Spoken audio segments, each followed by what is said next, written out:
Okay, we're live. Thank you all for joining us tonight. It's going to be me and Jen here from the Horror Queen 850. And yeah, it is the first week of the 31 Days of Horror in October. Yeah. Yes. I know I've been doing this. Shit, I've been doing like really. I mean, I don't know. It's almost like might be able to say like, I do this 365 days out of the year, really, but no, it's really October is when, I try to make sure that I'm watching nothing but horror movies throughout the whole month. But I really started picking up on doing this though, like probably about sometime around like 2010 or 2011, really. And like really like taking part in it, like on the internet with people and, getting into other people's challenges with how they handle it and everything. But yeah, this year, doing it a little bit differently because, I have Jen here to do it with. So me and her getting together and watching things all month long. Some nights we'll be watching, we'll probably be doing like a full feature here and there. It really depends on our time. But as long as we get at least one movie in, that's all that really matters. That's what's really accomplishing the whole challenge. But there might be some other nights where we might be able to manage to get like 3 movies in. We'll have to see with all that. But yeah, so we're going to be going over and discussing everything that we watched from October 1st, the 7th, which was yesterday. Today's the 8th. And we've watched a total of 9 movies so far. And Jen, yeah, I know that a lot of these movies are first time watches for you. Yes. Which is, I personally, I think that's a good thing. At least you're getting around to finally seeing these. But some of these movies, yes, you have seen and you're aware of, but yeah, I think, by the end of it, you'll definitely be a lot more, I, what's the word for it? You'll have a lot more knowledge with some more lesser known obscure horror films. Absolutely. And I don't know, like overall, like I really like to mix it up. I just there's certain movies that I feel like I have to watch to get through them. This time of year, and then there's other things that are just not as popular that I feel like I have to watch too. But yeah, every year I always try to make sure that I'm watching something new, which can be a little hard to do sometimes. But yeah, so yeah, this stream will not be very long. We're not going to be, sitting here for like 2 hours like we normally would do for like a watch party or anything. So this stream will probably run somewhere between like an hour, hour and a half, something like that. So we're just trying to keep this short and sweet and right to the point. But yeah, other than that though, yeah, I guess we'll just jump right into things here. Or well, I'm sorry. I gotta acknowledge the chat. We'll acknowledge that, then we'll jump into things here. Of course. I'm out of my element right now. I'm so used to doing like watch parties and stuff, and now I'm like doing something a little bit different I haven't done in a while. So I'm like, I don't know what I'm doing. But yes, I see we have Tom is here from the Undead of Night. What's up there, Tom? Happy Halloween, all. Yeah, thanks for stopping by here, hanging out.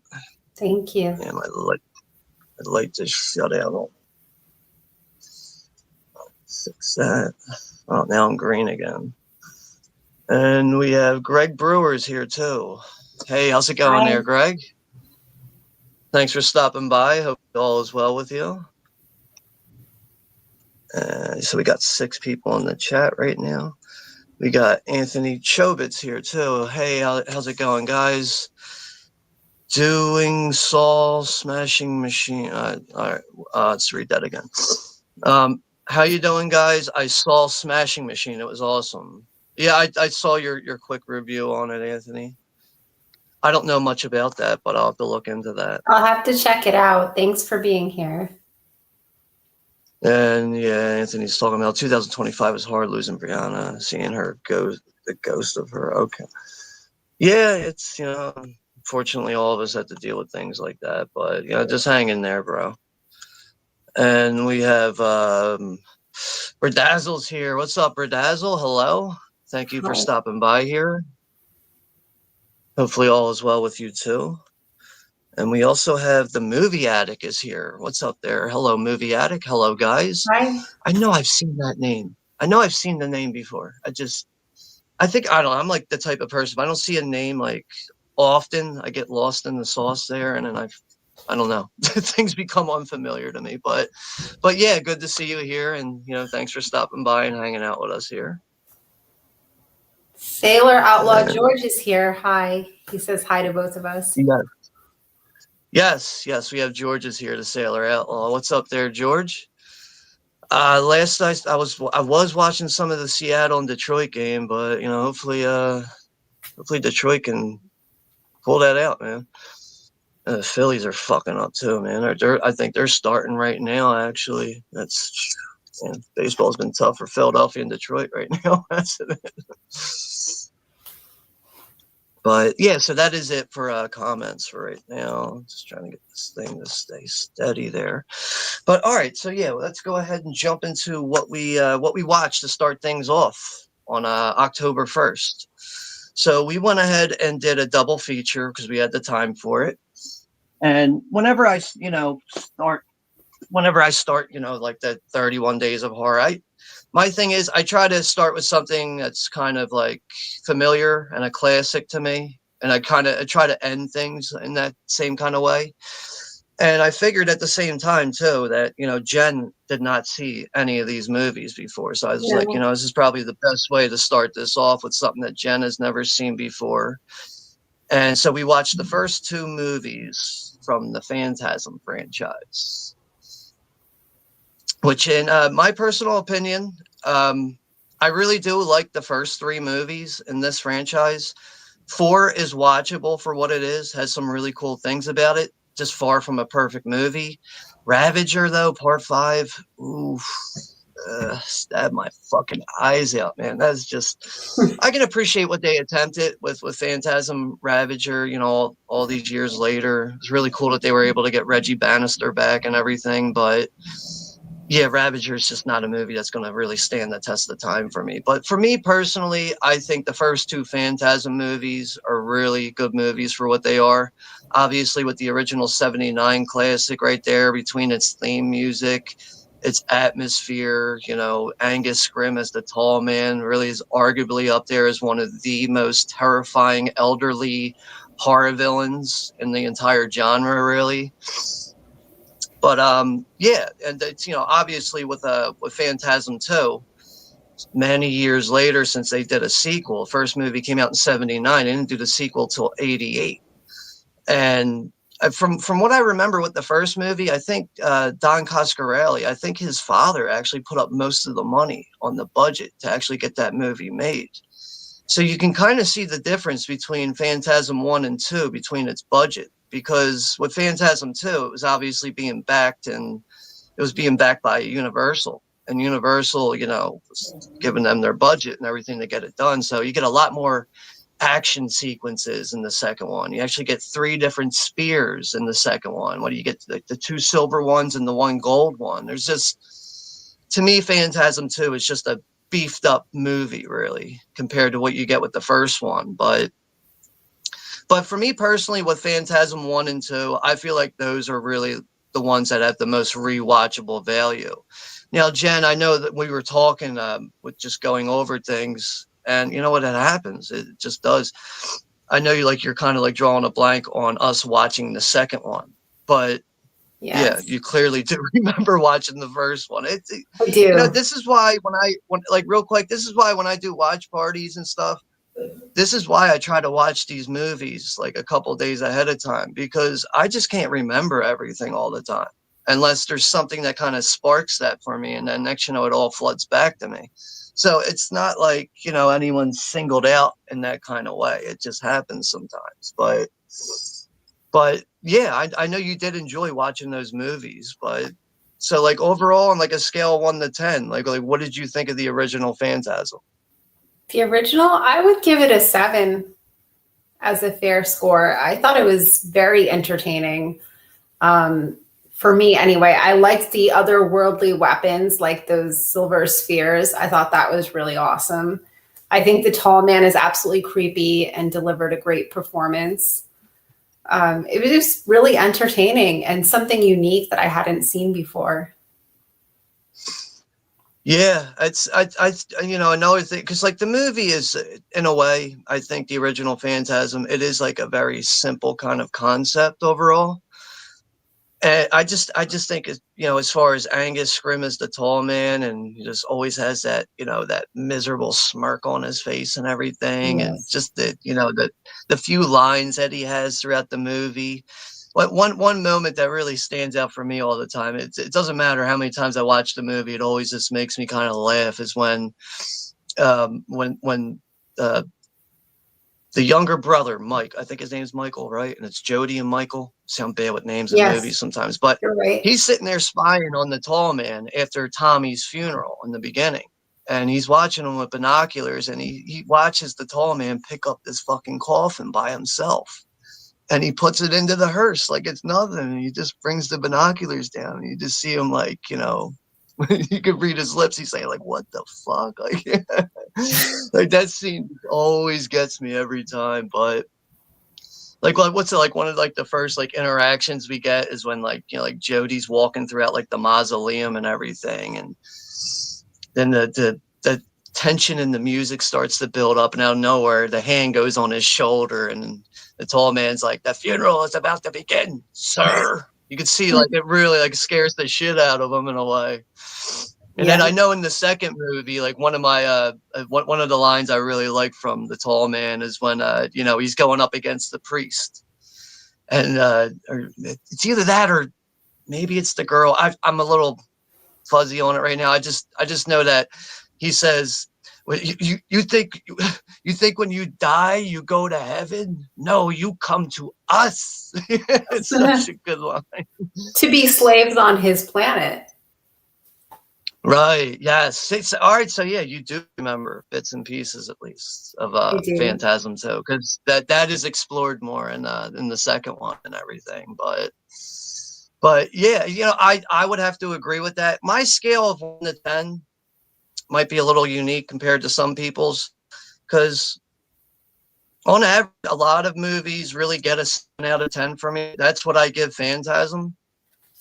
It's really rare for me to give a movie sometimes it's even rare for me to give a movie an 8. So for a movie to get a 9 or even a 10 out of 10, that's really rare. So I would have to agree with you that, with Phantasm, yeah, I definitely give that a 7 out of 10. Same for Phantasm 2 also. I But think that's the fair yeah. score. But yeah, I'm just glad that, because I know leading up to watching Phantasm, I did, mention that movie to you and the fact that we were going to watch them at some point. Yes. And just to elaborate on older horror villains and stuff like that. I really think one of the creepiest ones, which I think you would probably agree with me, Jen, is the Reverend, what's his name again from Poltergeist 2? Reverend Kane. He Yeah, freaks the Reverend shit out of Kane. me. Yeah. Yes. I really I remember I actually did a top 5 elderly horror villains video one time on my channel. And he came in at number 1 with the tall man coming right behind it. And They're one of the very reasons equal. why, yeah.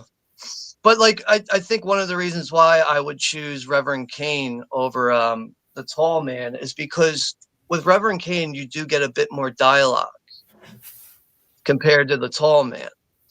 And just the fact, just even just the way Reverend Kane looks, and the actor, I know at that time he was dealing with stomach cancer. So with him looking very frail and sickly, like that was real. Like he was really going through a stomach cancer, and he ended up passing away a short time after that. But yeah, I know at some point this month, you and I are going to get around to watching Poltergeist 1 and 2. That is the I plan, can't at least. wait. We just don't Yeah, get the third one. Forget the third one exists. That one's so shitty with all the goddamn mirrors. Fuck it. We don't need it. Yeah, I'm not a big fan of part 3, but I really do like the first 2 Poltergeist movies. But other than that, though, I think the Angus Scrimm as the tall man, he is very creepy, and his mannerisms, just the way he walks. He's always speed walking too. Obviously, his wardrobe never changes or nothing. Always has that miserable look on his face, yeah, just a very, very terrifying guy, really, overall. But in some ways, I do prefer Reverend Kane just a bit more, just based on the fact that we get a bit more dialogue with him and stuff. And I would definitely but pick yeah, so that Reverend is Kane. If I saw that guy at my door, I'd be horrified. I wouldn't even answer my door. He's one of the yeah, whole things because I talk nasty sometimes about the elderly. He's one that you'd want to like euthanize. Just get him out of here. He's so creepy. yeah, Just singing the songs he does, the tequila worm scene. It's terrible. yeah. It's I know when I was a kid and I was watching those movies, like mainly with the second one, like just trying to figure. I'm like, what's this guy's whole motive? What's this guy's deal? And even the whole scene, like when they're out, like they're shopping at the mall, you see like his silhouette. People are walking through his silhouette. Like that's when Yes. I was able to realize, like, oh, this guy's a ghost and everything. And he's trying to, find his. He's trying to get that invite into the house to get Carol Ann and everything. And he almost does. He almost gets the, what's it, Mr. Freeling, the Craig T. Nelson, the father. He almost gets him to invite him in, but he has to be invited in order to really, get at the family in the movie and Although everything. I have to But say, isn't that more like vampire folklore as far as being invited? So it's kind of like going on that same premise, that same right, ideology. yeah, that's where like the main idea of that is used mostly in like vampire movies and stuff. But So you but have yeah, to be polite it to get works. killed. That's kind of funny. Please come in. Yes, exactly. But we'll get back to the chat here, and then we'll jump into the second day. It's what we watched. Where did I leave off? It's always a project to see because of this referral link. And StreamYard really makes you go out of your way to just pay for that $45 a month account, don't they? But yeah, so Greg was saying, yeah, good films. So yeah, it said, I would say average horror fans have to be fans of Phantasm. Occasionally, I will hear people sometimes. Very rarely, I've heard it though, like here on YouTube, like, oh, I don't know what the big deal is with Phantasm. The tall guy is not scary or anything. Like, really? Like, okay. But yeah, it's good to see someone agrees with me about Part 5, Phantasm 5 Ravager. Yeah, Part 5 sucked, man. It was tough to get through, but like, just the only real positive note I can give Part 5 is like, okay, they gave it a shot. They tried it. Just didn't work, man. Oh shit, I just went. I see we have the Exorcist reviews down in the chat. I haven't seen I'm him so on glad there in a he's while, here. but It's so nice to see him. yeah, it's good to see him down there in the chat. I will get to that comment in a minute. I don't know what happened. I went to go down and I scrolled and it just went all the way to the bottom. But yeah, Tom over at the Undead of Night is saying Reverend King gives the tall man some stiff competition. I agree. Yes. Exactly right. Like I remember when it was on my old channel, I did like a top 5 elderly horror villains thing on my channel. That was not easy to do. It was like there's enough people to pick from, I think. There really is when you consider the entire horror genre. But it was like, damn, trying to put them in their places and their numbered places. Like when it came down to the tall man and Reverend Kane for me, I was like, shit, dude, this is not an easy pick. And I was like, well, you know what? I got to go with Poltergeist too, because I really went on what scared me the most when I was a kid. And Reverend Kane scared me way more than the tall man did.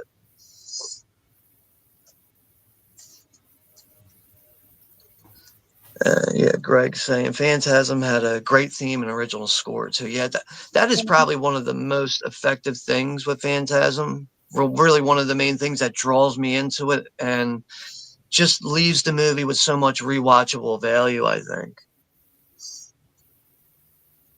And we have Acres of Movies is here. What's up there, Acres? Jason working with the KGB? You talking about Jason Voorhees? No, I don't know. I'm a little lost on that one, but yeah, Acres of Movies always has some very interesting questions and stuff to bring to a stream chat and everything. But good to see you here. And yeah, Tom over at Undead of Night saying, I think I may be one of the few horror fans that doesn't like Phantasm. The orb is a great prop, though. That's perfectly fine. I mean, like I see that's another reason why I like being here on YouTube and being a part of this is hearing people's opinions and their reasons for things. But hey, at least you're being honest, because I think like the average horror fans really do like Phantasm. So I don't know. It sucks when someone's like, well, everyone else likes it. I gotta like it too. Like no, just be yourself. Have an opinion. It's okay to not like something. But at least you're being honest there, Tom. But it's another thing as I've got to know you on here, Tom. I think you and I do generally like the same things in the horror genre. But obviously, seeing that you're not the biggest fan of Phantasm, obviously it's not everything. Not everything clicks. But again, that's perfectly fine. And yeah, here goes the Exorcist reviews. Hey, everyone. But yeah, thank you for stopping by. Good to see you Thank you had you. time here. I know you're in a different time zone and everything compared to me and Jen here on the East Coast of the country, but it's He good to see lives where that I you want found to time. live, somewhere nice and cold. Right.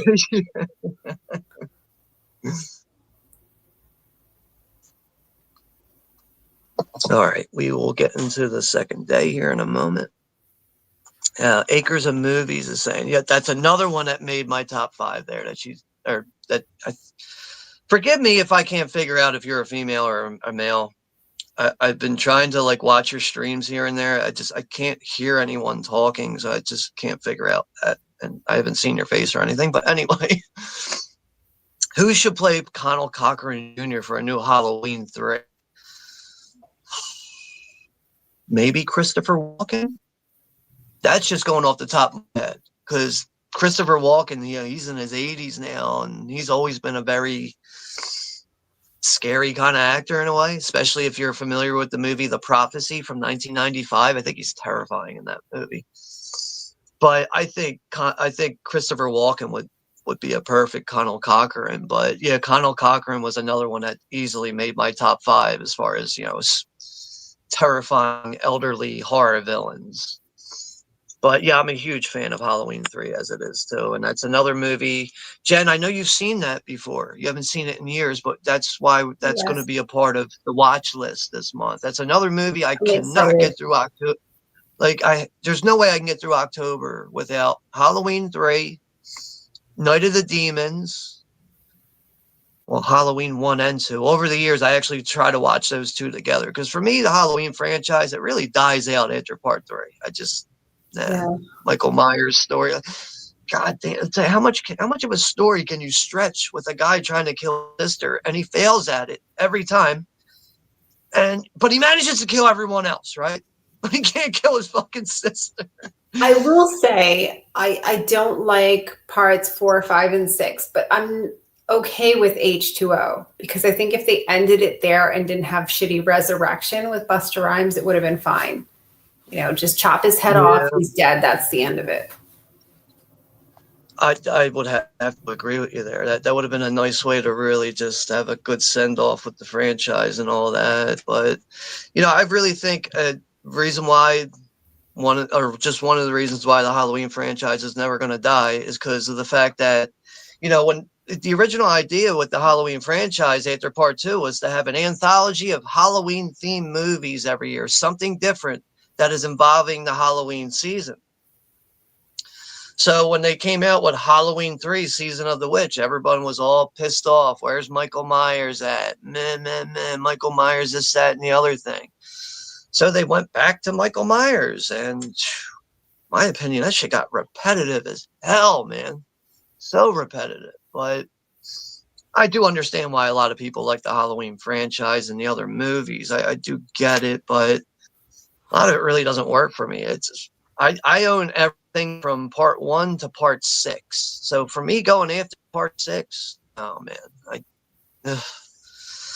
can't do it. But Acres of Movies is saying, do you like Lady in White? Yes, I do like Lady in White. That's a movie I grew up with.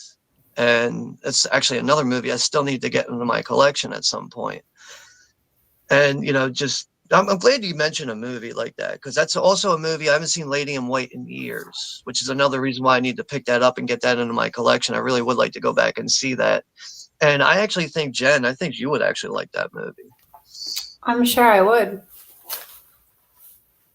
And so we have Tom over at Undead of Night saying, just watched Lady in White again last night. Perfect movie for Halloween. Ain't that funny how these little coincidences work out that way? I swear, like shit like that happens to me all the time. Like I'll watch something, and next you know it, like a review pops up on YouTube. Like, what? Like, how did, like, I just watched the most random movie and someone just reviewed it too? Like, like it's just funny how coincidences work that way.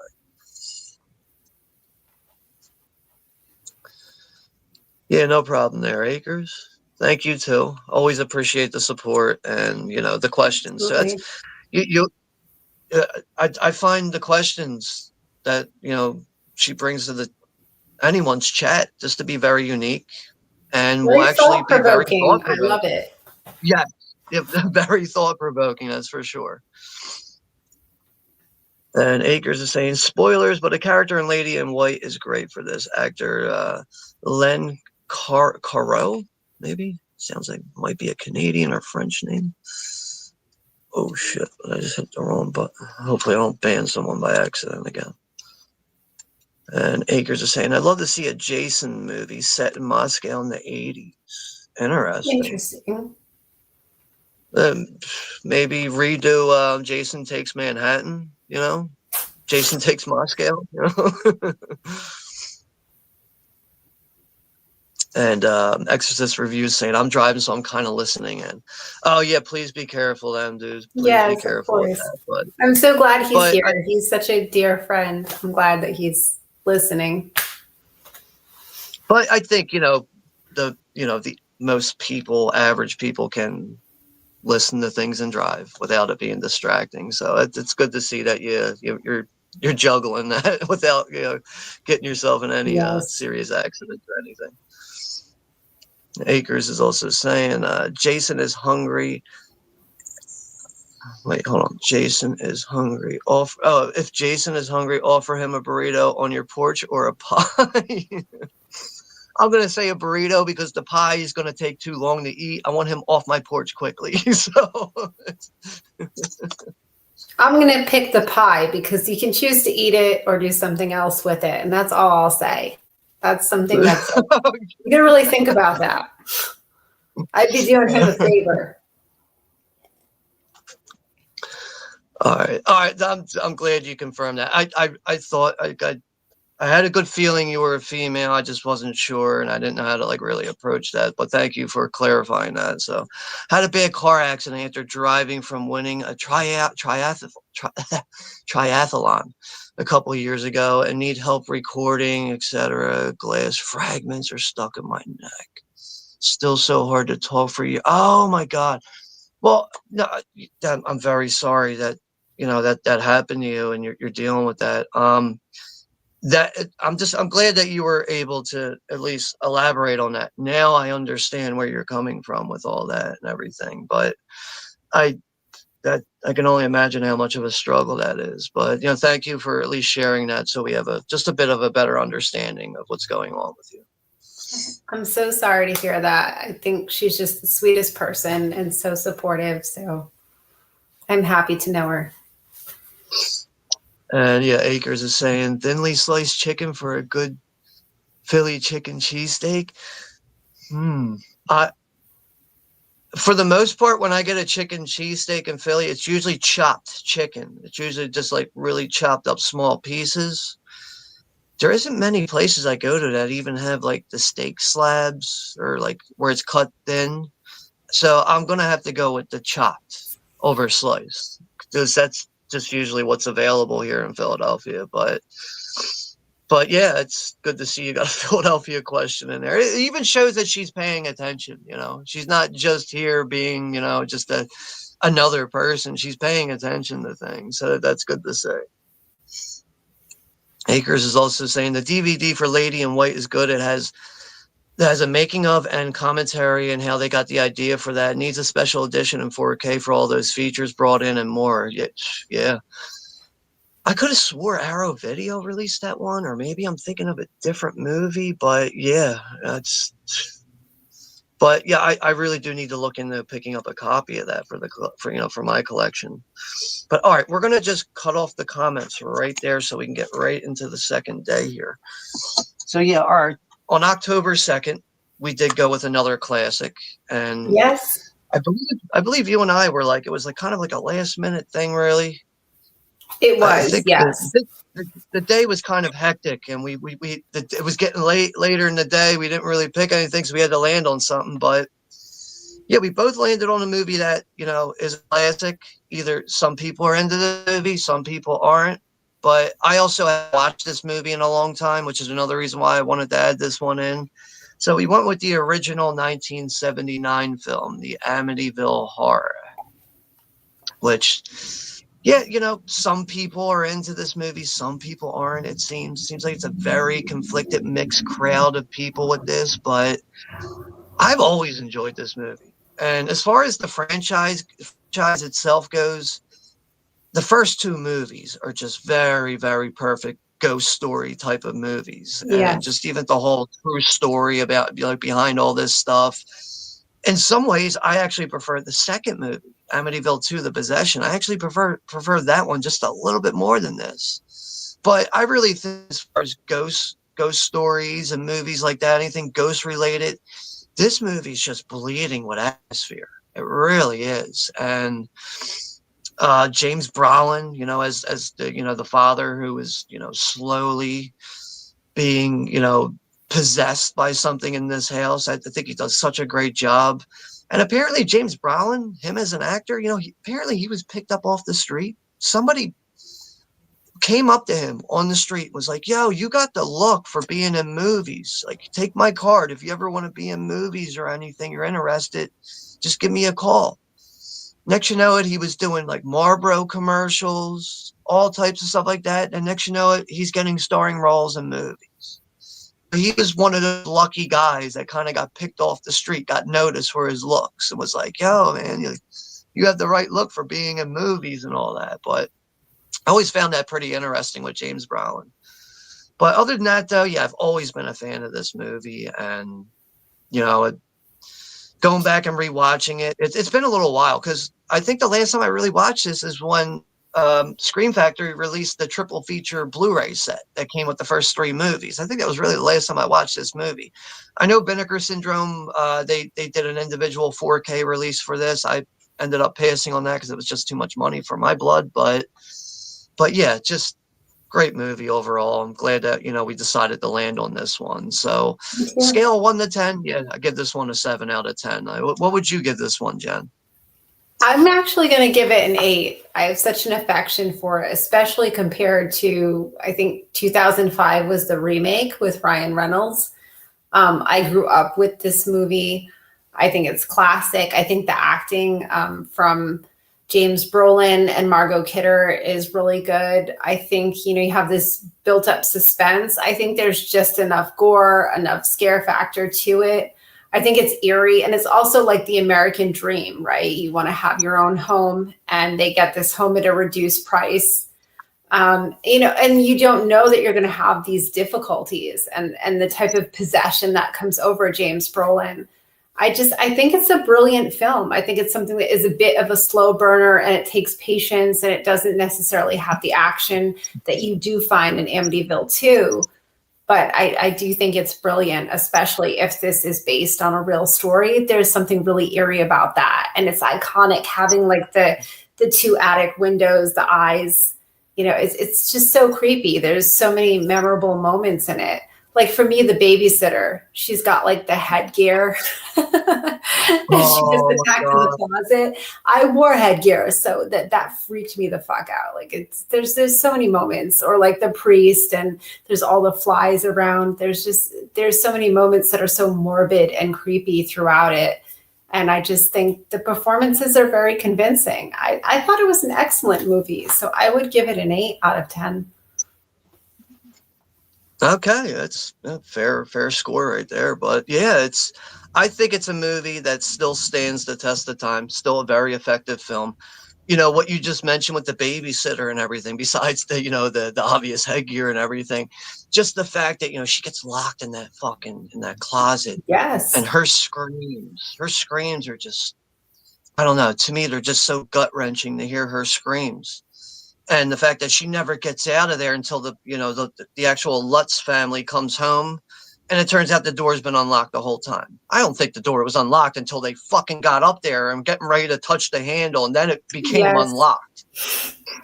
But Absolutely right. yeah, that is like really one of the more terrifying scenes in it. I know the the same actor who plays the mayor in Jaws, he's like one of the head priests who's giving the other priest issues about the fact that this family's in trouble. Their house is haunted. There's something deeper at hand going on at this house. But that actor who plays that priest, I forget his name too. I think he did such a good job in his role with that. But you know, I, Absolutely. I, I do understand where people are coming from, where, as long as people, they share their opinion about why they don't like the Amityville Horror, I can usually see why people don't really like it. I can see why some people see it as some kind of like slow burner that just might not be as effective, but I just think it's a movie that is very atmospheric.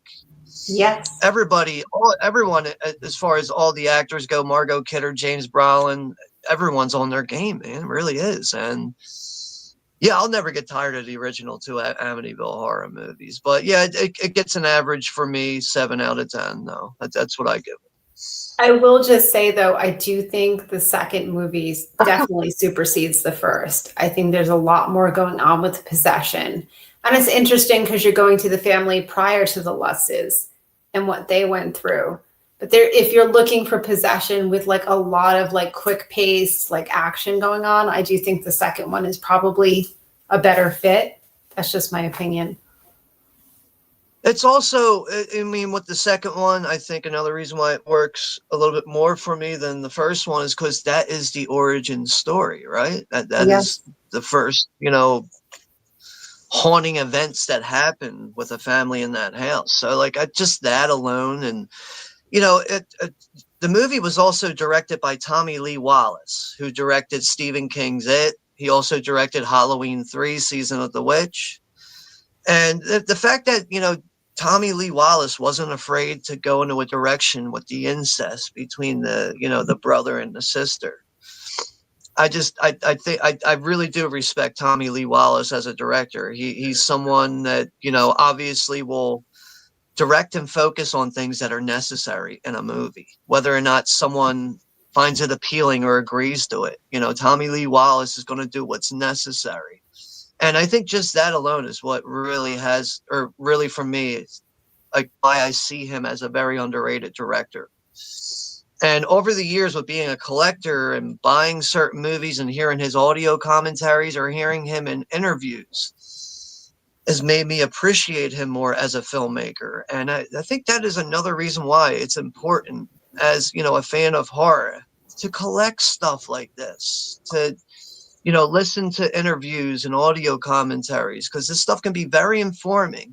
And on top of that being very informing, it can also help you look at things a lot differently. It can also help you understand why certain scenes are executed a certain way. And you kind of have to, listen to these audio commentaries and interviews. It can really just open your mind more to things.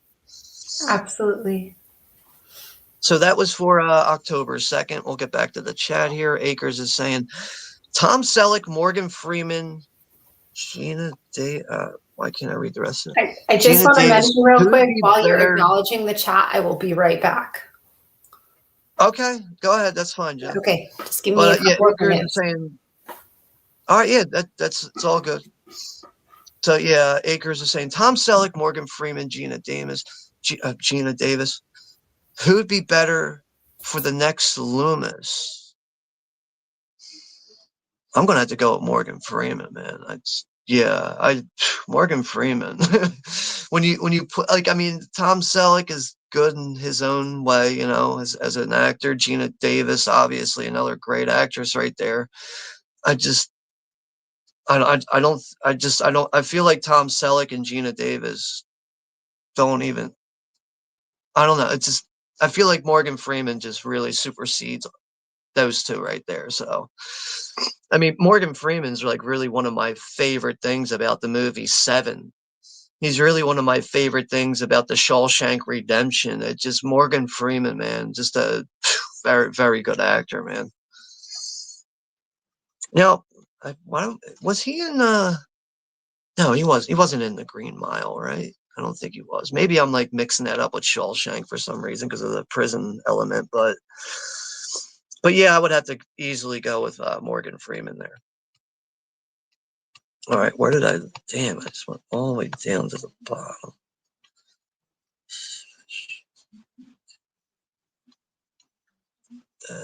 That one. And all right, so yeah, Acres is saying, fun to hear the recommendations. Thank you. And Margot Kidder does a terrific job in that, and De Palma's sisters.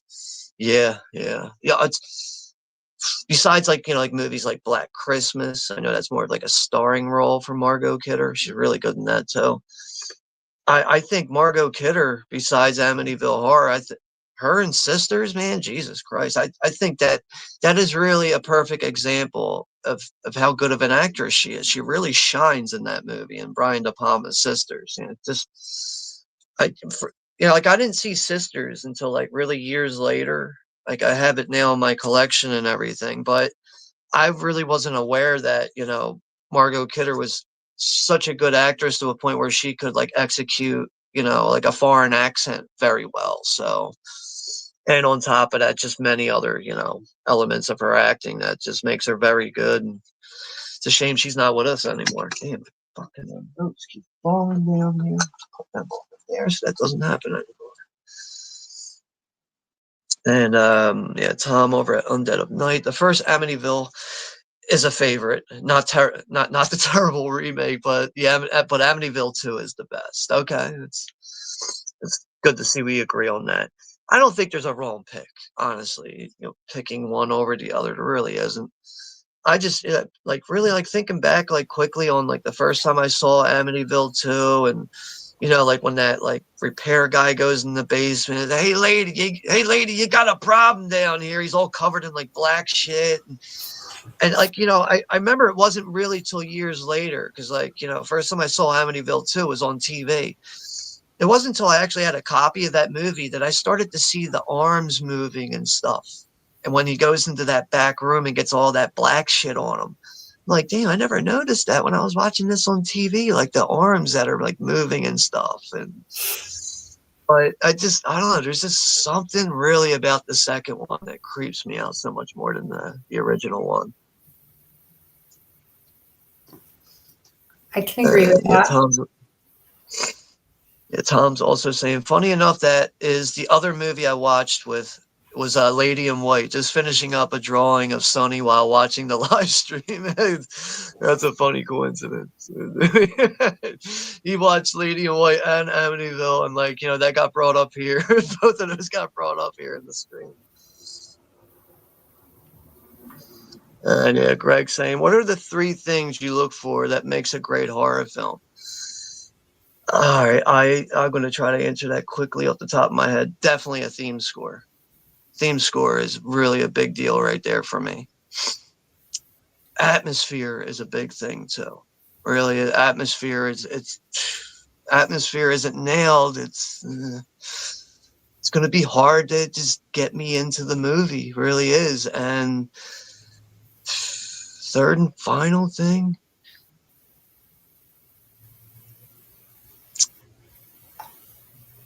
if you're going to come up with a twist, try to do it very uniquely, I guess. Try to, I know there's a lot of times there could be very similar twists out there in movies, but I feel like if you execute a certain twist differently, like from just a different point of view, that can really change things. But yeah, I would have to say that, that would be my 3 picks with that right there. But what about you, Jen? I do think soundtrack is one. because I think if you have the eerie music that really complements what's going on, that's huge.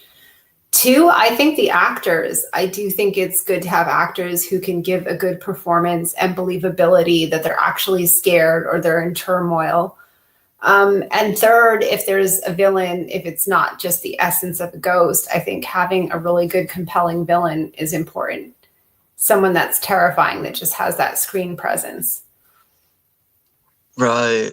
You know, that I think that last one there is really good because, like, if that villain is so compelling, even when they're off screen, they're still in your head. You know what I Exactly. mean? Yes. Kind of like a Reverend Kane, because to me, even if he wasn't on screen, I'm like, I can't believe what I just saw. Like it's engraved in my mind. So having a Right. villain that's very convincing, that kind of can infiltrate your brain, I think that's very effective. Right. Yeah. Yeah. I definitely agree with what you just said there. So, but all right. Yeah. Akers is also saying, are there haunted or killer piano movies? Man, the only one I can think of that is not strictly a killer piano movie, but this is a Japanese horror movie from 1977 called House, aka Hasu. There is a piano in that movie that, like, in the ways, like, it's like a haunted piano. It's really, the whole house is fucking haunted, but that, just with that question, you bringing that up right there, like, that to me is like the one movie where a haunted piano stands out for me. So yeah, I would look into, giving a watch with the 1977 Japanese horror film House. Look into that one. Let me see if I could pull that out real quick. Just so, like, I could show you the poster art so you know what you're looking for. But this would be the poster art. Can we get that off of there? This would, yeah, I got some glare on that. It's like a giant fucking cat face on here. But yeah, very bizarre movie. This was released by the Criterion Collection on DVD and Blu-ray. But I think, like, one of the things about this movie that, like, really can make it intriguing, just by reading the back of this, it says how to describe Nobuhiko Abayashi's indescribable 1977 movie House as a psychedelic ghost tale, a stream of consciousness as a bedtime story, or an episode of Scooby-Doo as directed by Mario Bava. I really think that sums it up right there. It is like as if Mario Bava directed a fucking episode of Scooby-Doo. But yeah, it's a very unique movie. I know also, like, even on the audio commentary, which I find, like, even just a little bizarre from the director, he was so heavily influenced by the movie Jaws. This is what made him make this movie, even though it has nothing to do with a shark. But that's how, Jaws was such a big influence on that filmmaker. But yeah, I would have to say, give House a watch from 1977. It's truly is a mind blowing movie, and I think every horror fan has to experience that at least one time. Other than that, though, not many movies with haunted pianos. That's for sure. Akers is saying, have you seen the creature feature horror movie Blue Monkey? Yes, that's Steve Rails back in that. That's a movie I would actually like to have in my collection. I haven't seen it in so long, though, man. Blue Monkey. It's good to see someone else is familiar with that one.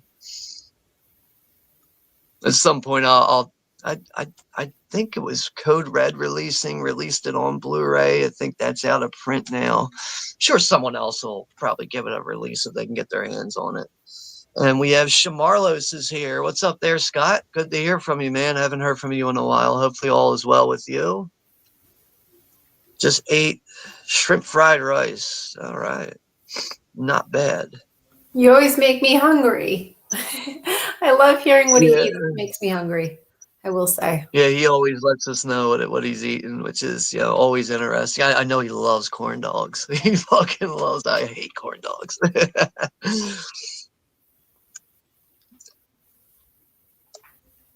Yeah, Scott's saying hello to people.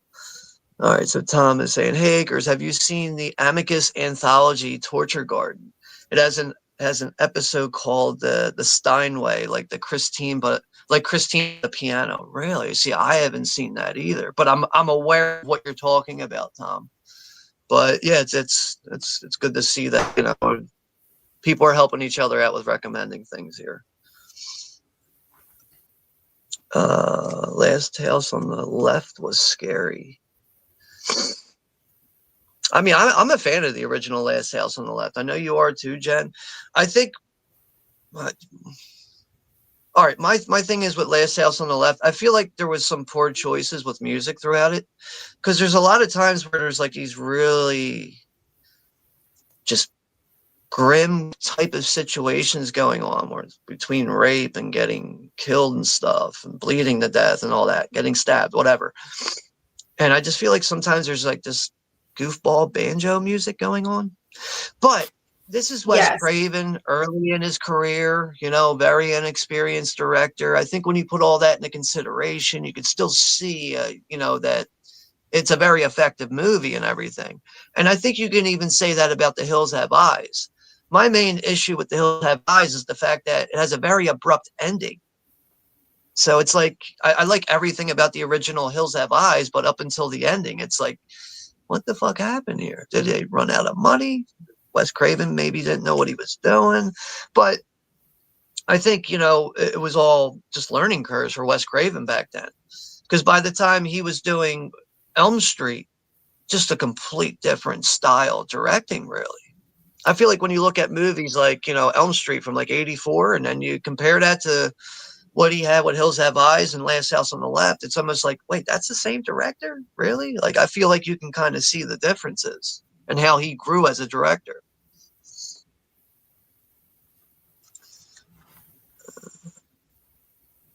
I still need to see that one. So Scott's mentioning The Monkey, the new one, which I believe is Stephen King related story, short story, something like that. I still need to get around to seeing it. I'm sure at some point me and Jen will give that one a watch. And the movie Attic is saying, very cool. I usually watch House every year. Yeah, 1977 movie. It's good to see some other people are aware of that one. You know, I really think, too, without Criterion releasing this, we'd all be like, what? What movie you talking about? House? Like, because to me, like, the one movie that stands out with that title, House, is the 1985 movie. I think you guys know what I'm talking about, you know, with Richard Mole, has the one guy from Cheers in it. What's the guy that's in Carrie with the blonde hair? Maybe you know his name, Jen. What's the actor's name? Oh my, I can't think of his name right now. I know who you mean, but Oh, no. William I think Katz, maybe, or I have to go yes, look yes, to be that's it. accurate that. That's it. No, you're right. But he's like the main character in that. That Yes. movie freaked me the fuck out when I was a kid, and it was mainly because of that monster old lady, and she has that weird high pitched voice. It's like, that shit fucking gave me nightmares when I was a kid.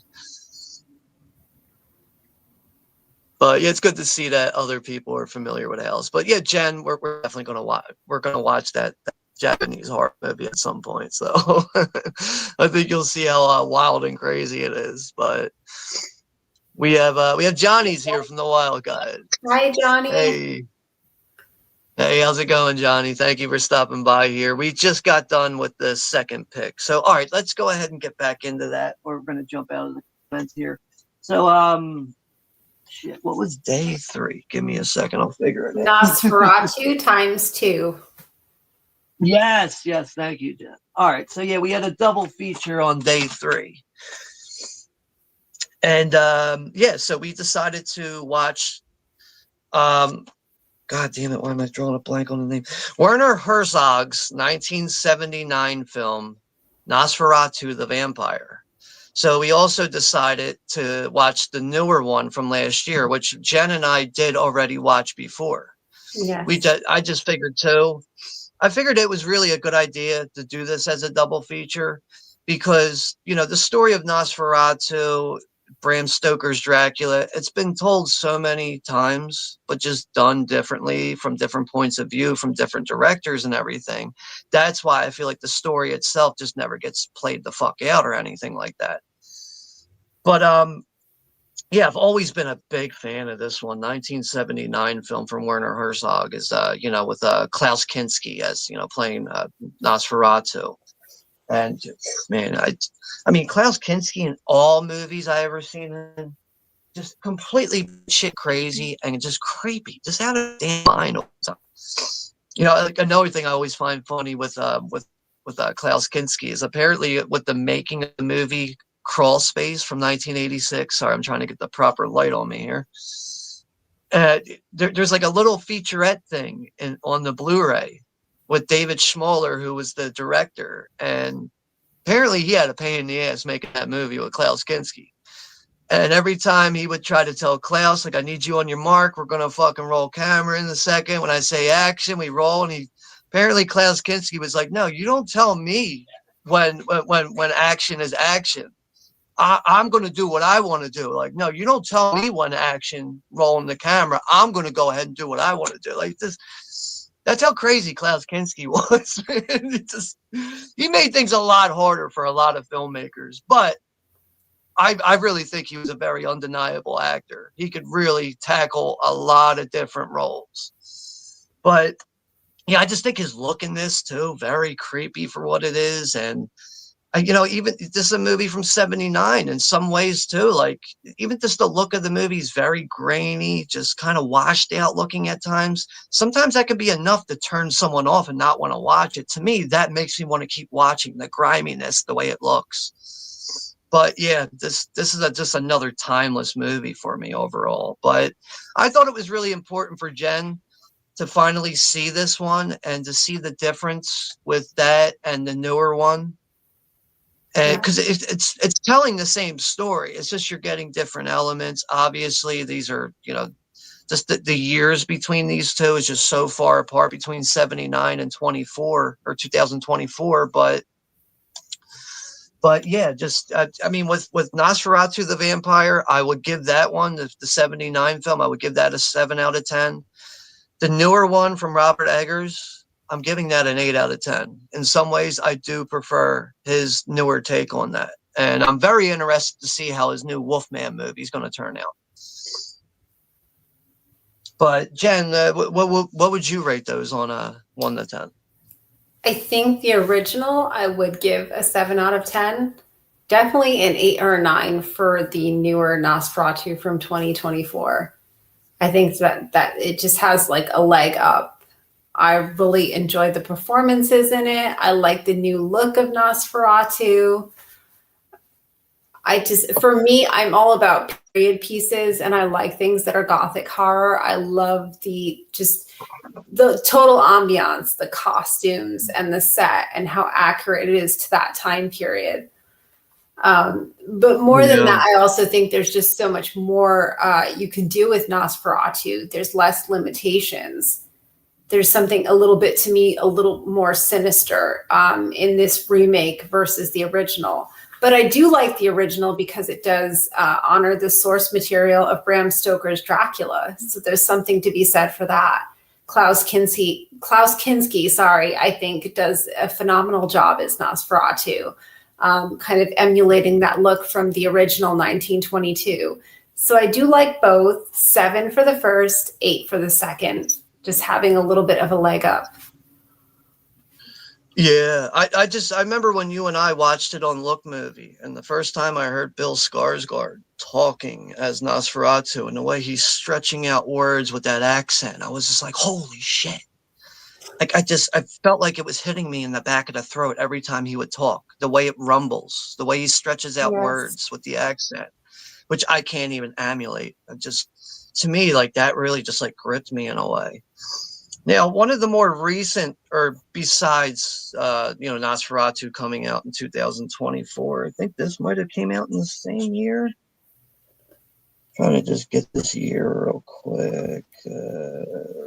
2000, I think this was 22, but this is The Last Voyage of the Demeter, which is another. This is really supposed to be based on a chapter out of Bram Stoker's Dracula. Far from a perfect movie, but Jen, I know you're big on vampire films too. So This is one we might not get to this one this month, but you still have to experience this one. And like I said, Yeah. I think the movie could have been a little bit better. It's still good for what it is. There's a lot of good things about this, I think. So with this, just to throw this in there, even though we didn't watch this, if you guys haven't seen the last voyage of the Demeter, if you're a fan of Bram Stoker's Dracula, you have to see it. You just have to experience it to have your own opinion on it. And yeah, if you're big on vampire films, definitely give it a watch. But I would probably go out of your way to try and watch it for free. I try to, as far as recommending things, I will never tell anyone like this movie's so good, just fucking pay the $25. Like, no, because then next, what if they don't fucking like it? You're telling someone to spend money on something.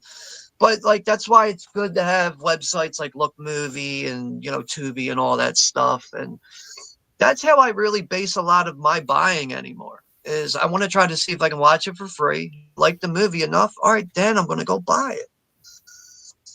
But yeah, overall, it's good to see that you and I basically had the same thought process, same rating score on with the Nosferatu films. Now, the original black and white film. I'm not big on silent films. I have no issues with black and white movies, but the original 20s movie, Nosferatu movie, I haven't watched that in so long. It's just not something that does a whole lot for me.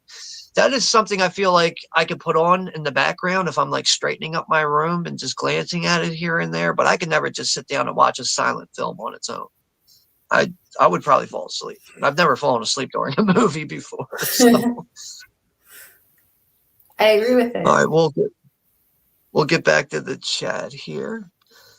But all right, so we got a couple more people in here now. We got Papa Goss is here. So sorry I'm late, friends. It's all good, man. It's all good. Late is better than never at all, right? So yeah, you made time. But yeah, thank you for stopping by here and saying hello. Hopefully all is well with you. And Johnny over at the Wild Guys is saying, never saw the new one. You guys liked it? New the newer Nosferatu? Oh yeah. I love it. It's my favorite adaptation. And I do think that Johnny Depp's daughter did a great job. I've never seen her act in anything, but I thought it was a very compelling performance if it's one of her first. Thinking on that now, I think that's the first time I've seen her in anything too. I can't recall seeing her in anything. I think her name's Abigail. Isn't that her real name? I think something like that. Or that's bigger than it. Oh, hold on, we're gonna find out. Oh my God, no, it's not Abigail. That's her name. It's Lily Rose. That's her name. Yes, I'm sorry. Yeah, Lily Rose Depp. But yeah, I didn't jump on buying this 4K right away, and I was like, I'm gonna eventually get it, and I got lucky finding a price drop on Amazon for $14.99. So I think most of us as collectors know you can find a 4K for $14.99. That's a deal and a half right there.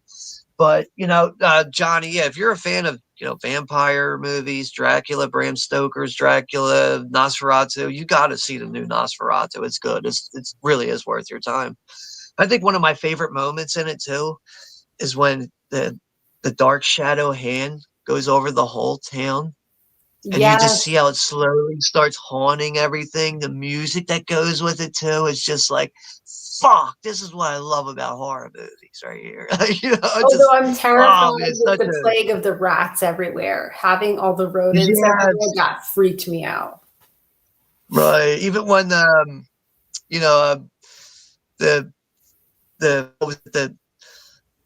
Lily Rose and Jonathan Harker, that the couple that they were friends with, they end up becoming affected by the plague.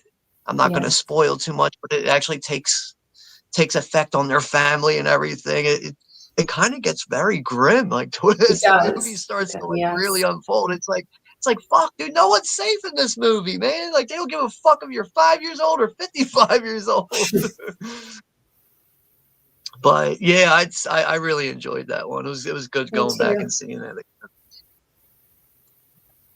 All right, we'll get a couple more comments here. Try to move along a bit quicker because we're already an hour into this, so we're probably going to go 2 hours.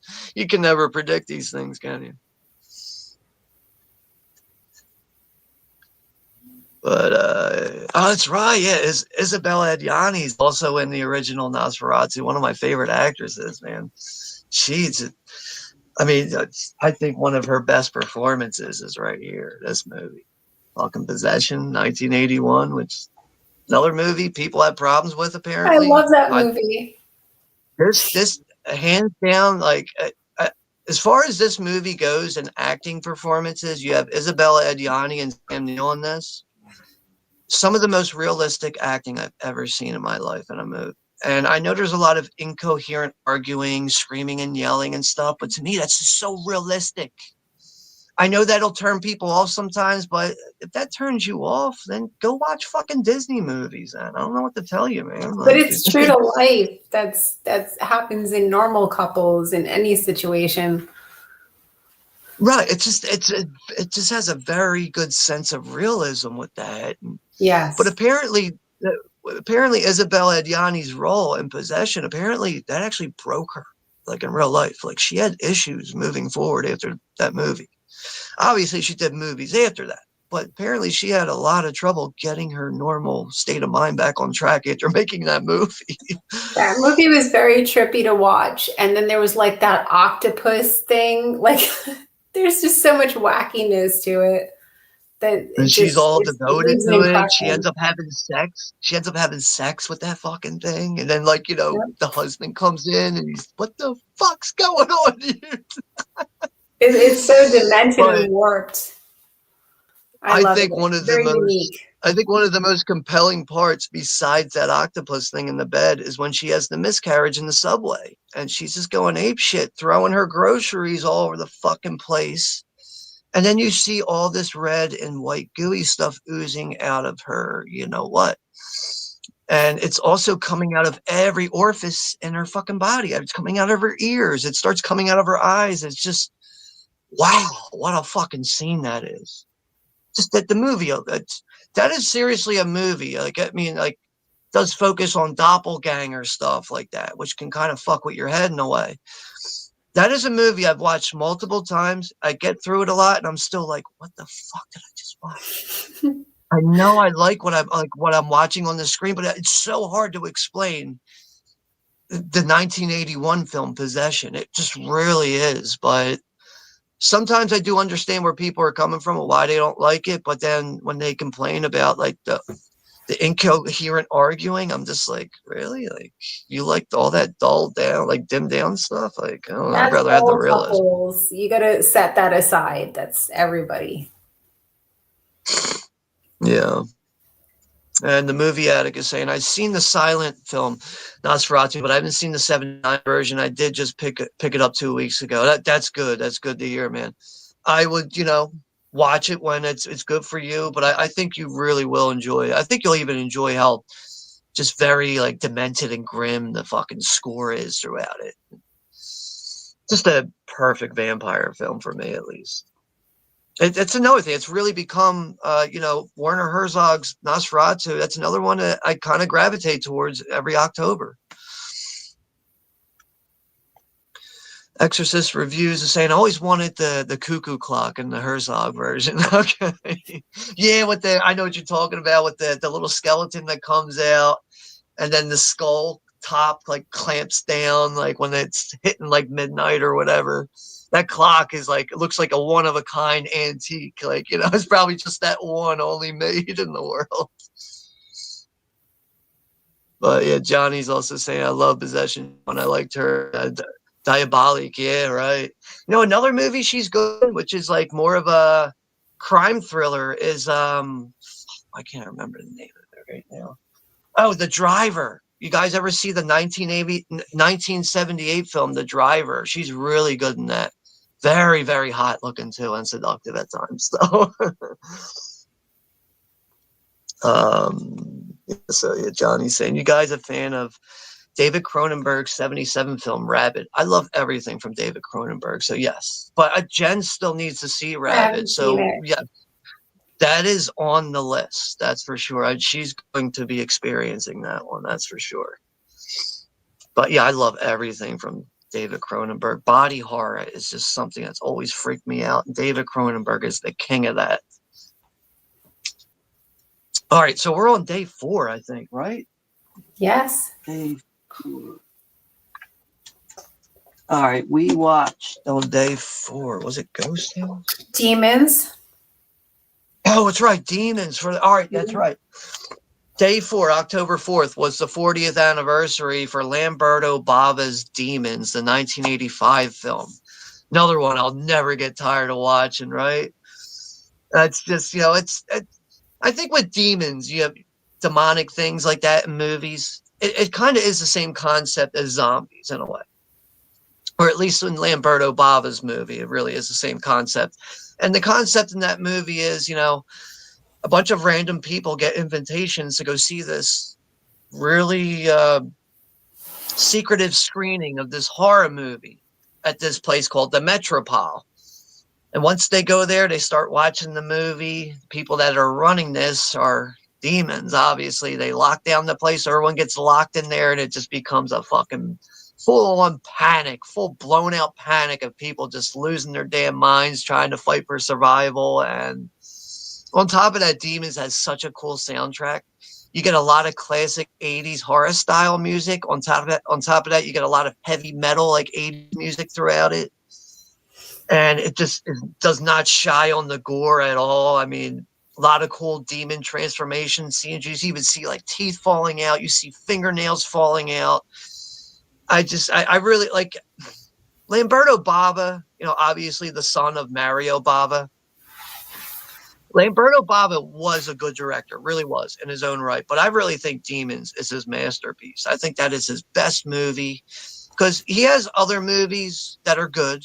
Like movies like just going off the top of my head, like I really do enjoy A Blade in the Dark. It's like more of like a giallo film.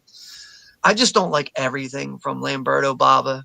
Mario Bava, his father just was never going to reach that bar as a director, I don't think. But yeah, I really think Demons is always going to stand out as Lamberto Bava's best movie, and just another one that's just timeless, really is. But yeah, I would have to give Demons a solid 7 out of 10, and 40 years later, still very watchable film. So what do you think, Jen?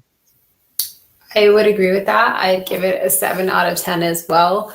The soundtrack for me is very compelling. It's a very cheesy 80s film. I like seeing like the style of the clothes and everything that people wear. They're really bad dubbing, the voiceovers. I think that's really fun. And I like that it's a movie within a movie. They're in the movie theater watching a movie, and that now comes to life. So that concept in general, to me, is terrifying. So I thought it was a very effective and entertaining film. It's funny that you mentioned, the movie within the movie that they're watching on the screen. I know the first time I watched Demons, I was almost like, I want to see more of the movie they're watching than the movie I am watching. It was just providing a lot more like crazier moments in a way. Obviously, that's changed over the years, but Tony the Pimp and his hookers that he brings into the theater, like what a hilarious character that is right there. And I just love when he shows up too in the theater. And he shows up with his hooker entourage or whatever. And like you see this miserable old guy and his wife, and he like looks over his shoulder and he looks at his wife and he goes, "Fucking hookers. They're everywhere." What can you do? Yeah, right. Typical yeah. I know that night we were planning on watching Demons too. We just didn't have time for it. But at some point, I got to get you to watch the second one because it really is like the first one. But it's like, all right, let's take it out of the theater and let's put it in a high-rise apartment building. And at the same time, we'll have it focus on this girl's birthday who's a spoiled fucking brat. And we'll turn all of her friends into demons and we'll have them attack everybody in the apartment building. It's fucking brilliant. It really is. I want to see it. Like, if we didn't have other plans for tonight, I'd be like, can we put on Demons too? You have me intrigued. We're trust me, Jen. We're definitely watching Demons too. I just don't know when right now. You're going to see Demons too. That's for sure. So, but all right, let's get back into the chat here. Then we'll get into the day 5 pick. While you're going to the chat, I'll be right back. That's fine. Go ahead. I'll be right there. Yeah, Johnny's saying that Demons was Demons was unique story, and I love the atmosphere and the music. God, such a fun fucking movie. Really is. So, all right, that is catching. All right, yeah, we're caught up on comments and all that right now. All right, you're back here with us, right? She on the screen right now? Oh, no, she's off the screen. All right, that's perfectly fine. But yeah, when she comes back, we'll jump into day 5. I just want to get my stuff picked out here properly. Oh, we already watched this. I think the next night we actually watched Ghost. I think that was the next one was Ghost Tale. So we'll talk about that in just a moment. But yeah, other than that though, damn, my timer keeps going.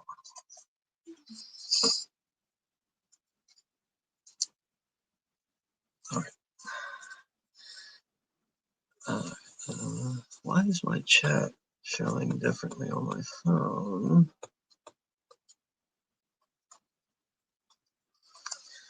Maybe, oh, I didn't refresh it. Never mind. All right. But yeah, so just to go through until she gets back, what's coming up on the channel right now? I think everything is set in stone for the rest of the month. So yeah, the next stream on the channel on this channel will be for the 40th anniversary for Stuart Gordon's Reanimator.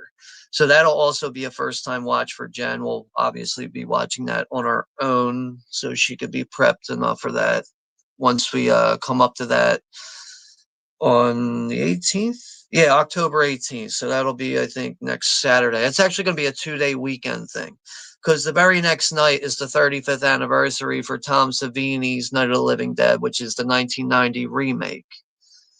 So that'll be a 2-night thing on my channel that we'll be doing this Saturday and the 18th and the 19th. It'll be a Saturday and a Sunday. And then towards the end of the month, we also have another 2-day thing planned out where it'll be one night on my channel, the next night on Jen's. We're going to be doing Creep Show on October 25th. Very next night on the 26th, we'll be doing Creep Show 2 on Jen's channel. I know also on Jen's channel, it looks like we are going to be doing Pumpkinhead on her channel. I think she still needs to put that together and schedule that properly. We talked about that. We just recently did Mausoleum. That's another one that'll be on the watch list here. But this Saturday is going to be the 40th anniversary for Stephen King's Silver Bullet. So that's the next watch party that we'll really be doing, and that's the one that'll be on Jen's channel. Yeah, but all right. So we're on day 4 now, I believe, right?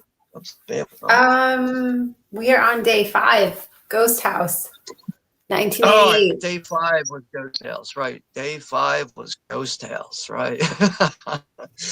What a bizarre movie this is, right? I also think from one of the better Italian horror directors, man, Umberto Lenzi, man. That's a guy that just really understood the horror genre. And when you look at his filmography, maybe he's not popular with all horror fans, but I think when you look at his filmography, he tackled every fucking subgenre. I mean, he did cannibal movies. He obviously did this batshit fucking crazy movie and just a lot of different things. I know he did a Nightmare Beach. I think that's like a late 80s slasher movie.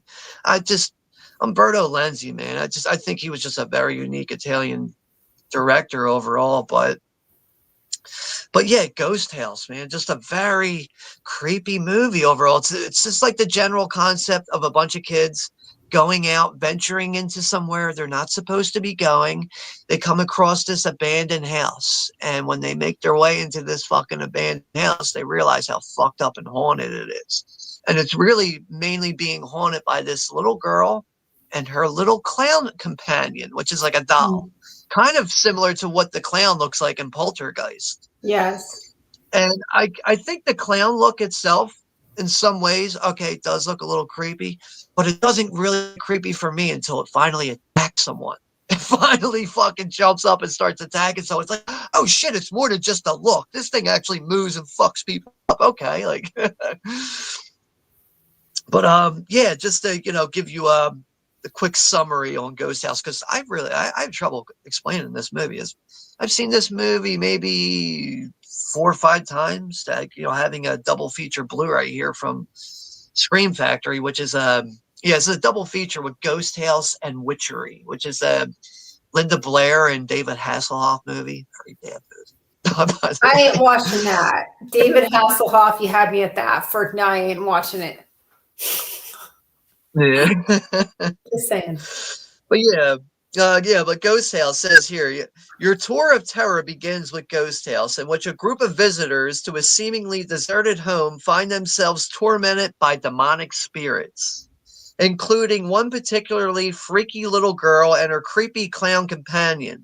Soon our hapless heroes find themselves powerless to conquer the evil of the ghost house, where death holds the mortgage and you move in and it'll be hell to pay. So I think that sums it up very well in a quick paragraph on the back there. But yeah, I mean it's just a wild, bizarre possession type of movie, ghost story type of movie. And I just think as a viewer, when you're not familiar with this movie, it's going to take every fucking turn that you don't expect it to take. Now, with speaking, like in a way, maybe it sounds like I'm speaking like this movie, like I'm speaking highly of it.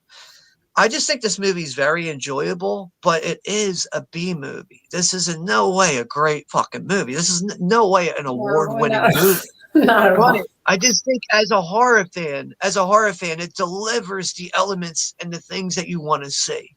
And that's why I feel like there's rewatchable value with Ghost House. Me personally, on a scale of 1 to 10, I'm going to give it a 7. Maybe that's a bit better than what it deserves, but it delivers what I want to see in a horror movie. So yeah, I would have to give Ghost House a 7 out of 10. So, and Jen, I know you did enjoy it too yourself. So what's your score on that? I would have to say, like, if I could give it between a 7 and an 8, like 7.5, that's what I'd give it.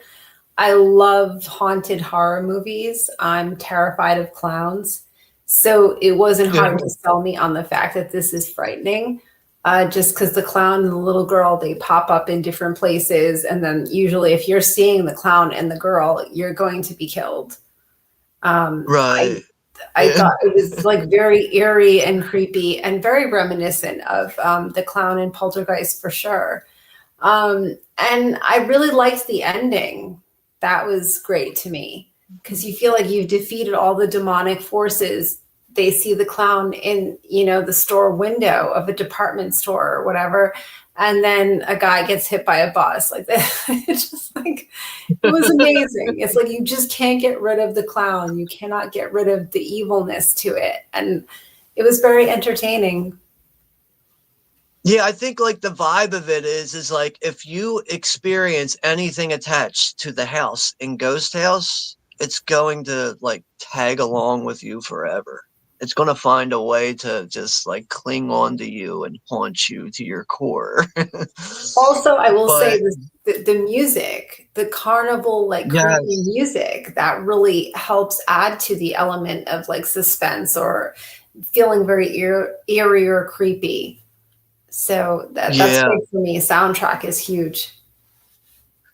Yeah, I would have to say that that theme score is something I think does a good job at kind of gripping you quickly on top of all the wild imagery and wild haunting moments you get throughout it. So it's the music is really what grips you first, I think. That's what pulls you in. Yes. Everything else is like, all right, you're here now. The music got you here. Time to go on a roller coaster of fucking haunted craziness. And it's a fun ride. I think it's very enjoyable. I think it's a great movie if you like haunted house films, because I had never seen it. This was the first time watch and it creeped the shit out of me. But then again, I don't like clowns, and then you put in the creepy music and everything. So, but I think it has everything you'd want for the elements of like a creepy haunted house type of film. Yeah. Yeah, that's well said, Jen. That really sums it up very well there. And could say in a nutshell, whatever. But yeah, I just knew that when I was like, like as we're getting through the first week here, and like I was going through that, and I saw Ghost Tales on my shelf. I was like, I know the clown element's fucking with her already. I was like, she got to see this one. It She got to did see though. Ghost Tales. I didn't sleep well that night. I don't like clowns. I don't like someone who looks happy that's really a motherfucker. If you're smiling and happy and you're evil, that fucks me up. Yeah, I mean, like I just also remember you telling me about just the clown and the original Poltergeist. And I was like, you know what? Like, nah, I don't care. I'm gonna screw her night up with Ghost Tale, and I know she's gonna love it. I loved it. Trust me, I like the scare factor. That's what makes it thrilling and fun as a horror fan. But if you don't like clowns, I would say like this is good if you like a good scare. And it also like the cheesiness, like the clown is attacking a girl. She could easily throw that off her back. She doesn't. It's silly like Chucky in those ways. There's laughable times with it. If I remember correctly, too, I think like someone gets decapitated and her head gets thrown into a dryer. I know something with a dryer at one point, like something happens. But yeah, just man, what a bizarre movie that was, man.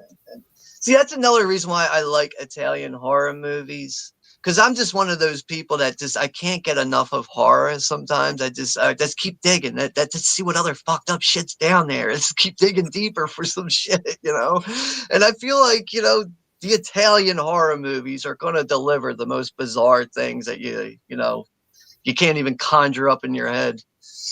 Just like how I can't wait to see what your opinion and your experience is for Burial Ground, 1981. Some I can't wait to oddball watch incest it. in there. Little boy's obsessed with his mother. He ends up turning into a zombie and bites his mother's tit at one point. I'll leave it at that. So Sounds like my brother with my mother. It's like true to life. I can't wait. I can't wait to see it. all right, we'll leave that for another time. But yeah, we'll get back into the comments here. Well, yeah, Johnny's saying never seen Reanimator. Yeah, Jen hasn't seen Reanimator yet, but how No. about From Beyond? Yeah, I don't think she's I think the only Stuart Gordon movie she might be familiar with is probably Dolls, which is Yes. actually I think Dolls Yeah. might be my favorite movie from him. Dolls is Although a I have to very say, good I'd love to movie. watch Dolls this month. If we could fit that in, that's my favorite, like, haunted doll film. It's so much fun. I think the reason why that's possible is because it's short. I just know that Yeah. for some reason on Look movie it doesn't play right. That movie No. it like times out and it expires. Like It it's is something. on What Tubi day? now, but with Tubi, you have the commercials.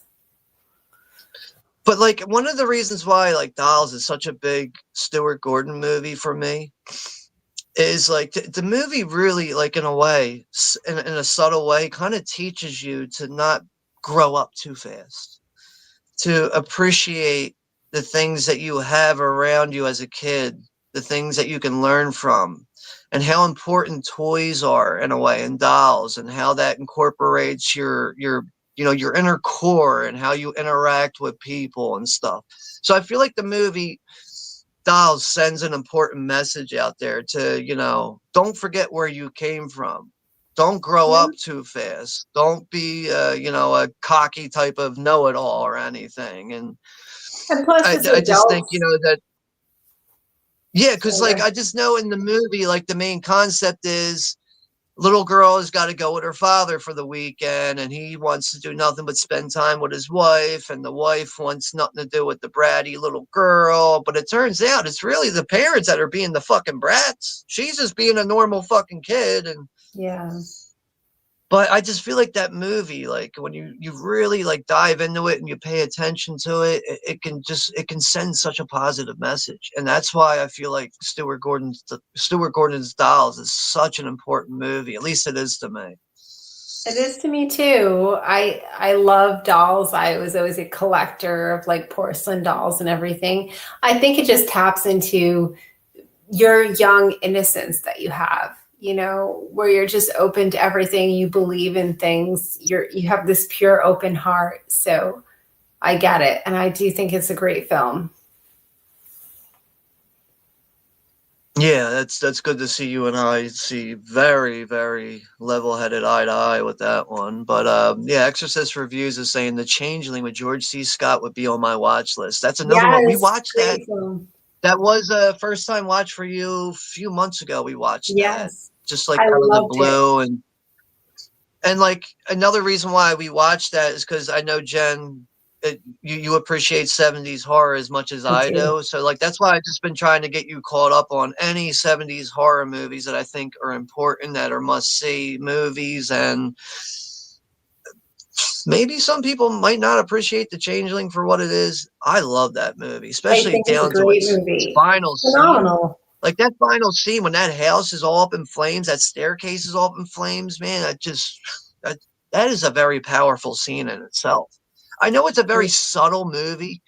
It's just not one of those movies where, you know, if you're looking for something to scare you as far as imagery, just you're not going to get that.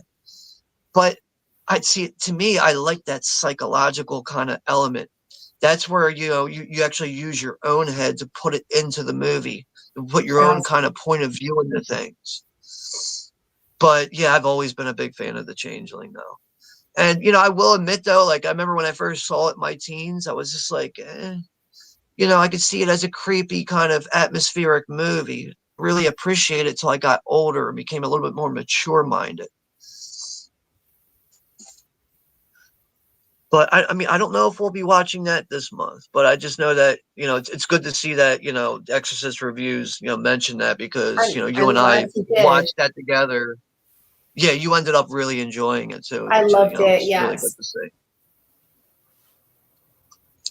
And we also have Mike is here from Mike's DVD and Blu-ray collection. What's up Right. there, Mike? Thanks for stopping by here. All right, we're going to jump into day 6, I think. Yes. All right, day 6 was, is it Mausoleum? Mausoleum, 1983. All right, yeah. But Yes, the so year we we were did a, born, I will say that. You know, as a right, woman, you don't say your age, but yeah, 83. right, right. A good year. That's some people are comfortable with that, some people aren't. It doesn't faze me at all. But yeah, we did a watch party for Mausoleum on Jen's channel.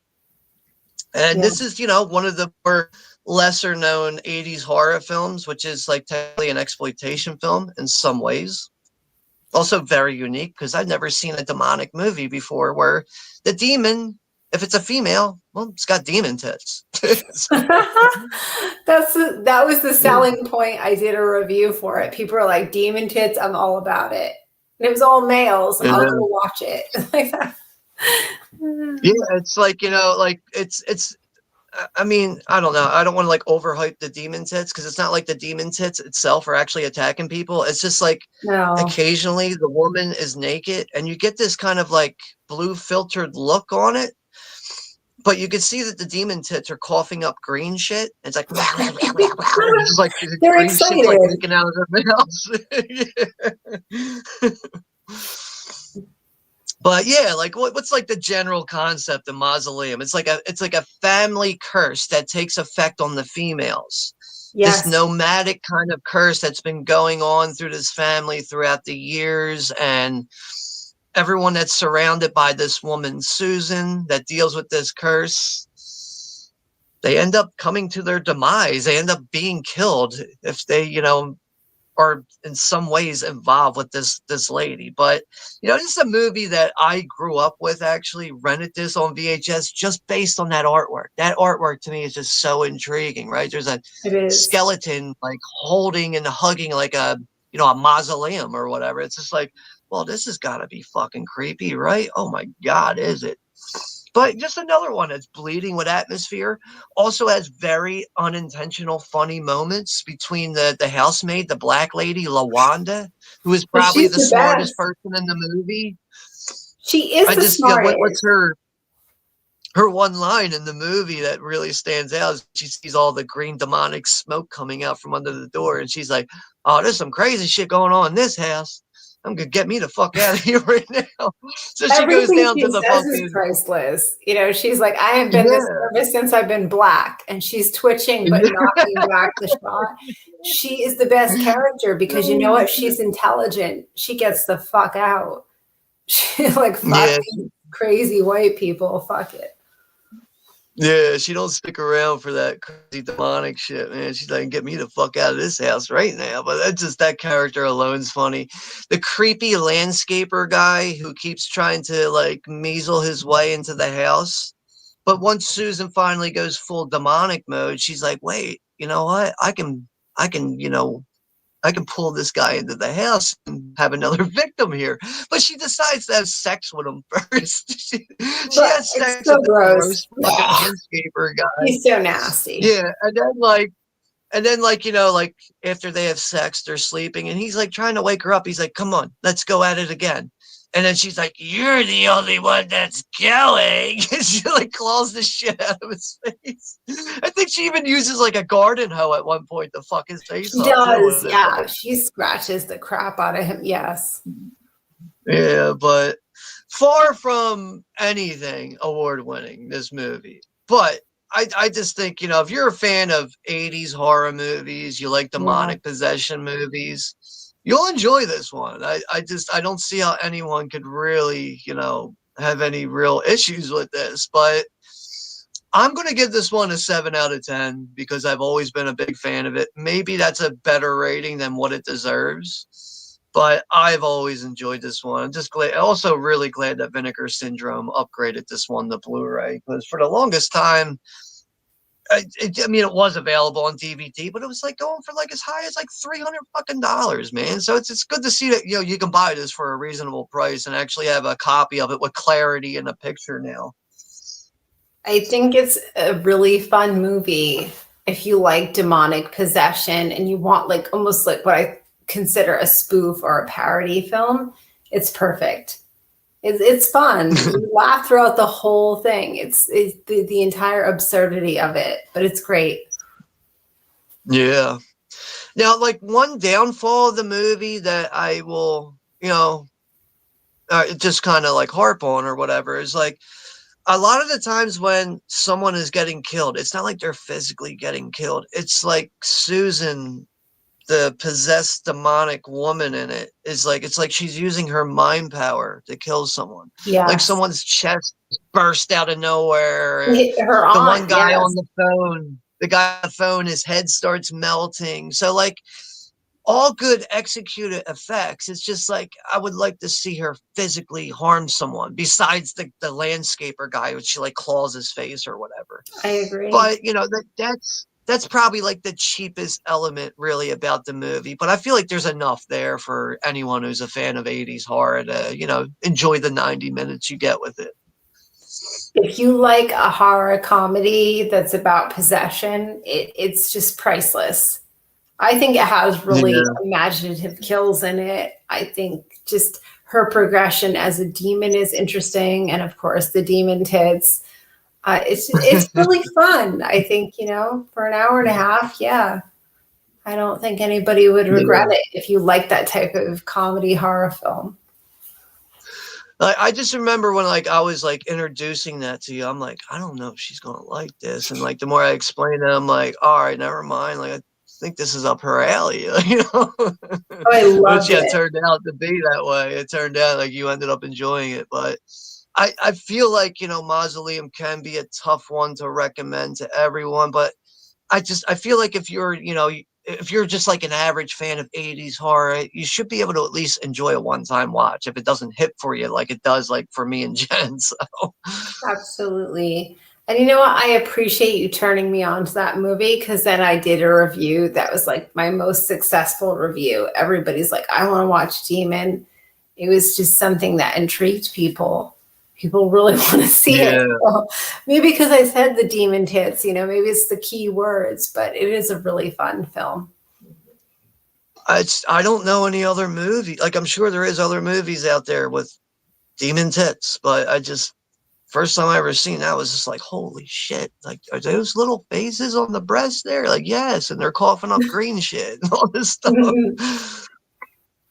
But Exorcist reviews is saying demon tits makes me think of the anime Biohunter. I've heard of Biohunter before. I've never seen it. I'm not a big Never seen anime it. person, but I am familiar with what you're talking about, though. So apparently there's demon tits in that. Maybe we'll have to check that out, Jeff. Absolutely. All right, so that was day 6, right? We're on. We Yes, just now got we're through on the that, right? last day. Oh, okay. So yeah, day 7. But we have another person in the chat here. This I'm pretty sure this is a new one for me. And we have Chana Adventure Vlog. Hello there. Thank you for stopping in and saying hello. Welcome to the channel. I'm pretty sure that's a new one for me. If you've been here before and I'm messing that up, I apologize. But yeah. So all right, we're on day 7, right? To close this out here with one of my all-time favorite low-budget horror films. I'm glad we got to watch this one. Just try. All right, yeah. So yeah, we ended up watching another one from 1983, and this really is up there as one of my all-time favorite low-budget horror films. This is a creature feature type of movie, very unique for what it is, and yeah, so we watched the 1983 film, The Deadly Spawn, with the giant killer space worms. This is a fucking good one. This is a good one, man. And, at the same time, doesn't have a very long runtime. I believe it's like an hour and 22 minutes, something like that. Oh, this is also a movie that I did see on the big screen before at a 35 millimeter screening event. But yeah, it's just, another thing I find very amazing with this movie is they managed to accomplish this movie on less than $30,000. That's What? amazing. Like you usually need at least 600,000, right? To have something that's gonna have rewatchable value. But yeah, back in the early 80s, I guess the possibilities there were really just endless, limitless in a way, as far as budget and getting things executed. But yeah, just a very fun movie for what this is. And the movie starts out with you see a meteor crashing to Earth, and there's a couple guys camping and they hear it. They go to investigate it. They end up being attacked by these giant space worms. They get killed. So the next day comes around. It's raining outside. So all the space worms that landed on Earth are getting washed around throughout America in random areas. So they end up finding their way into this little boy's house through the basement, through like a window. They get washed down into the basement. And they find the worms are in the basement. They're slowly, or I should say rapidly, not slowly, they're rapidly growing in the basement. And it's like a Saturday morning. The father goes down the basement. He's gone. The mother makes her way down to the basement. She's gone. It's just every family member starts making their way down to the basement. Somebody manages to find their way into getting into some kind of trouble. But yeah, the worms are really rapidly growing by feeding on human flesh in this little boy's basement. And over time, they start to grow more and more. More of them, they start to reproduce more. They end up in everyone's fucking house in this neighborhood. And it almost becomes like a situation of like Night of the Living Dead. Because like by the end of the movie, it's like, once the worms are fully exposed and everyone knows what's going on, everyone bands together and starts killing these things. Kind of like what happens at the end of Night of the Living Dead. But yeah, just a very fun movie for what it is. I know like the main little boy in it too. Another thing that's kind of fun about the movie is the little boy is into like horror movies. He is into like creating his own Halloween mask and stuff. So once he finds himself up against these worms, he uses his horror movie knowledge to fight against these worms. And I think that just alone right there, just that element itself, just really does make the movie very fun to watch and, just gives it rewatchable value. So yeah, for me personally, yeah, I have to give The Deadly Spawn a 7 out of 10. It's just such a fun low budget horror movie.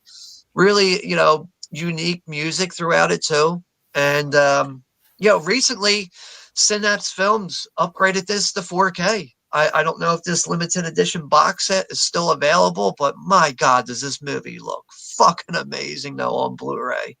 I haven't watched the 4K yet. I've only watched the Blu-ray. For years I've had the Synapse DVD, which is, good enough for what that is too. But yeah, just a very fun movie for what that is. And Jen, I'm just glad that you finally got to see it too. But for anyone that doesn't own The Deadly Spawn, you can go on Internet Archive and watch it. InternetArchive.org. The Deadly Spawn 1983. You can watch it on there. I did see it's on YouTube, but the full cut isn't on there. It's only like an hour and 18 minutes on YouTube. But But yeah, Jen. So what would you rate the Deadly Spawn? And obviously, I know you enjoyed it, so I'm sure you're going to give it a fair score. I'm gonna give it a 7 out of 10. I thought it was really fun. It kind of had the impression of like Attack of the Killer Tomatoes, but yes, it was its own Yeah, thing. I love all the right. sharp teeth. I love that it doesn't have the eyes. It makes me think of a Venus flytrap, like, that type of thing. I also like in the beginning, like when you see like a kill, you're seeing the shadow of the creature. And then Right. eventually you will see the creature devouring people in numerous ways. Yeah. And I also love because it's like cheesy in the sense that like the characters will just like sit there and accept their death, or it's one of those type of things. But I absolutely love the design of the creature itself. I thought it was absolutely amazing and fun, and I really enjoyed it. Yeah, it's always been such a fun movie for me, and I just know first time I ever saw it, a friend of mine recommended it to me, and it took me. It actually was like really a pain in the ass for me to actually buy a DVD copy of it. It was really my only way of seeing it, but seeing it and firsthand and just seeing like what they were able to accomplish with creating those fucking space worms and everything. It's like, damn, on such a low budget too. And apparently, the guy who directed it, he wrote the movie. He did a lot of the movie on his own. So, like, you want to talk about like really making a movie on bare bones, like on a really small budget, man. I think they accomplished a lot with that movie. But I think more horror fans need to see the Deadly Spawn. They really, it's. Yes. I can't recommend a more low budget cheesy horror film out there than the Deadly Spawn. It's just so fun for what it is. Truly is a movie I'll never get tired of watching either. But but yeah, other than that though, where are we at in this right now? We're coming up on 1 hour and 46 minutes. Yeah, you can't predict these things, can you, Jen? I was like, yeah, we're only going to be like an hour and a half Oh here no. tonight, so well over that. So, but all right, we'll get back to the chat here, and then we'll close things out here very shortly. But yeah, so yeah, China Adventure. Yeah, I'm new here. I figured that, but yeah, it's thank you for stopping in and Thank hanging out with you. us here for the stream. I know 50. I saw 59 there. 59 Survivor of the VHS. I'll get to him in a minute. Trying to get around the. All right, so okay, so yeah, you're from the Philippines. All right, no problem there. So it looks like your time zone is probably accurate to us on the East Coast in the Americas country here. Trying to get around the referral link. And yeah, so Chana's saying, I saw you in my channel, so I pay back sub to your channel. Oh, okay. All right, cool. That's good to see. That's all right. Yeah, you just never know if you subscribe or leave a comment somewhere. You know, most people should be able to, find a way to pay that back, pay that forward. But yeah, that's good to see. That is what motivated you to come over here. And there goes 59. Trying to get around the referral link. And yeah, 59 Survivor, the VHS. What's up, 59? C.W.O, happy Halloween, 31 days. 31 days of it. Thank you, Sean. Yeah, thank you too, 59. Sounds like Critters. Yeah, you could compare Critters in a way to Deadly Spawn. Even in some ways, not on the way of of how the Deadly Spawn looks, but like even how like the movie Gremlins plays out. It's mass amounts of creatures swarming and overtaking things. It's similar like that. But I would say that comparing it to Critters is very accurate. 59 saying they're invasive.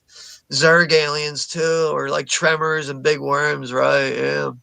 Even though tremors, yeah, they're big worms too. They just have a whole different look than the alien worms in the Deadly Spawn. But 59, yeah. If you're still down there in the chat, dude, I'm telling you, watch the Deadly Spawn because I've really feel like I have a good sense of what movies you like. I think we're both on the same page with liking the same kind of movies, retro type of stuff like that.